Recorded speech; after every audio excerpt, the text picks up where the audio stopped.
Materials bear loads. That's the whole point of structures, and materials have to be structured in such a way that loads can be reliably supported. In this, a material's properties are key.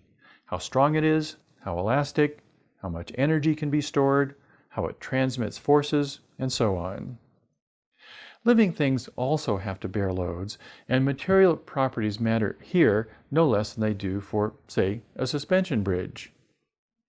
A creature's skeleton has to be strong enough to hold up its own weight, and to be able to bear the forces that result from that creature moving around.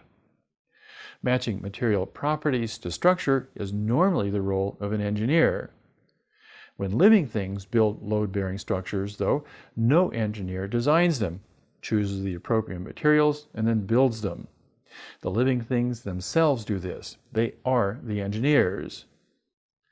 It may come as no surprise, then, that living things are actually far more clever at building structures and fabricating novel materials than are human engineers.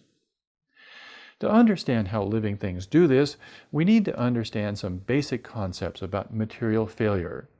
What is it? How does it work? What are the specific meanings of terms like strength, resiliency, and toughness? As you watch the lectures to follow, I'd like you to keep three things in mind. First, what are the ways that materials fail? How might living systems be designed not to fail? Second, what do we mean by commonly used terms like strength, resiliency, and toughness, and how can we quantify these? Third, and finally, what quality helps make living materials distinctive from non-living materials?